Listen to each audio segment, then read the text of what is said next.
Hello friends, आज हम देखेंगे कि रीज़न क्या-क्या होते हैं, कॉजेज़ क्या-क्या होते हैं स्ट्रेस के। तो इसके जो टाइप है वो 4 है। Organisation stress, personal stress, group stress और एनवायरमेंटल स्ट्रेस। तो ऑर्गेनाइजेशन में क्या आएंगे? पॉलिसीज़। जो फर्स्ट हमारा पॉइंट है वो आ जाएगा पॉलिसीज़। पॉलिसीज़ में क्या आएगा कि जो ऑर्गेनाइजेशन है वो पॉलिसी कैसे-कैसे बनाता है। मान लो कि हम किसी ऑर्गेनाइजेशन में काम कर रहे हो, उन्होंने पॉलिसी बना दी है कि भई हाँ, अगर तुम 10 प्रोडक्ट एक दिन में नहीं बेचोगे तो तुम्हें निकाल दिया जाएगा। तो ये हर किसी के लिए हर डे पॉसिबल नहीं है। तो जो पर्सन क्या होएगा वो स्ट्रेस में ही आएगा। सेकंड हो जाएगा प्रोसेस। किसी को काम को करने की प्रोसेस क्या है ना। कई लोग होते हैं एथिकली काम करना पसंद करते हैं, कई होते हैं अनएथिकल काम करना पसंद करते हैं। तो जो प्रोसेस होएगी डिपेंड होएगी कि जो एम्प्लॉय काम कर रहा है उसके अकॉर्डिंग है या नहीं है। अगर उसके अकॉर्डिंग होएगी तो वो स्ट्रेस फील नहीं करेगा, अगर नहीं होएगी तो ऑटोमेटिकली वो स्ट्रेस फील करेगा ही करेगा।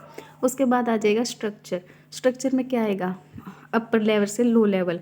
कि अगर मान लो एम्प्लॉय को कोई प्रॉब्लम हो रही है, वो डायरेक्टली अपर लेवल के जो मैनेजर होते हैं, एम्प्लॉय होते हैं, उनसे डायरेक्ट अपनी शिकायत कर सकता है, अपनी बात पहुंचा सकता है, अपने डिसीजन आइडिया दे सकता है या नहीं दे सकता, उसके अकॉर्डिंग स्ट्रेस डिपेंड होएगा। उसके बाद आ जाएगा वर्किंग कंडीशन। वर्किंग कंडीशन में हमारा क्या क्या आ सकता है, जैसे कि जो जहाँ पे पर्सन काम कर रहा है, जैसे एग्जांपल ले लो, फीमेल कोई काम कर रही है तो जो मेल स्टाफ है वो रिस्पेक्ट फीमेल की कर रहा है, कोई हरकत तो नहीं कर रहा है ऐसी वैसी कि उसे स्ट्रेस फील होए। तो वर्किंग कंडीशन भी एक मेन रोल अदा करती है ना। तो उसके बाद आ जाएगा पर्सनल स्ट्रेस। पर्सनल स्ट्रेस क्या होगा? जो हम पर्सनली, जैसे कि जो कोई भी इंसान होता है ना, हर एक बंदे की thinking, positivity, perception different different होती है। तो जो पर्सनल स्ट्रेस होता है ना वो उस पर डिपेंड होता है। तो इसका जो फर्स्ट पार्ट है वो हम देख लेते हैं जॉब। जॉब की है ना, कई बार हम है ना जो जॉब कर रहे होते हैं फैमिली के प्रेशर में आके कर रहे होते हैं ना। तो अगर हम फैमिली के प्रेशर में आके कोई काम कर रहे हैं और हम नहीं चाहते उस काम को करना, तो हम अंदर से स्ट्रेस फील करेंगे। अनसर्टेनिटी, मतलब हर एक का फ्यूचर अनसर्टेन है। पर अगर जैसे कोई भी है ऑर्गेनाइजेशन में काम कर रहा है ना, कि हमें पता है कि जो हमारी जॉब है वो सर्टेन है, हमें कोई निकालेगा नहीं, तो हम स्ट्रेस फ्री होकर काम करेंगे। पर अगर हमें ऐसा लग रहा है कि अगर हम अच्छे से काम नहीं करेंगे, ये कर देंगे वो कर देंगे, तो हमें उसी टाइम स्विच करना पड़ सकता है। तो हम स्ट्रेस में रह के ही काम करेंगे। उसके बाद आ जाएगा लाइफ चेंजेस।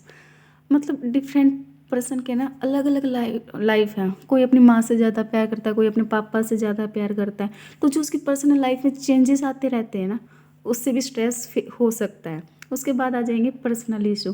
पर्सनल इशू में ये होता है कि कोई होता है ज़्यादा पॉजिटिव, नेगेटिव परसेप्शन। कोई मतलब कि स्ट्रेस में रह के भी काम कर सकता है, कोई नहीं कर सकता है ना। तो पर्सनल इशू में यही ऐसा आता है। उसके बाद आ जाएगा ग्रुप, है ना। हर कोई बंदा चाहता है कि है ना वो किसी ना ग्रुप, किसी ग्रुप का मेंबर हो। अगर वो मान लो कि कोई पर्सन है वो अकेला रहता है, उसे कोई बात नहीं करना चाहता है, उसका कोई फ्रेंड नहीं है, वो किसी से बातें शेयर नहीं कर सकता, तो दिमाग में है ना क्या लेके चलेगा, यार मैं तो कोई फ्रेंड ही नहीं, उसका मन ही नहीं लगेगा वहाँ पे काम करने में। तो वो स्ट्रेस फील करेगा। उसके बाद आ जाएगा ग्रुप कॉन्फ्लिक्ट। उनका ग्रुप कोई हमारा ही एग्जाम्पल ले लो, है ना। हम जब कॉलेज में पढ़ते थे, जो हमारा ग्रुप था उनमें है ना लड़ाई होती ही रहती थी, बेसिक थी ये तो, है ना। पर जब लड़ाइयाँ होती थी तो हमारा मन ही नहीं करता था कॉलेज में जाने का, है ना, कुछ काम करने का। तो वो जाएगा ग्रुप कॉन्फ्लिक्ट का स्ट्रेस, है ना। उसके बाद आ जाएगा इन्वायरमेंटल स्ट्रेस।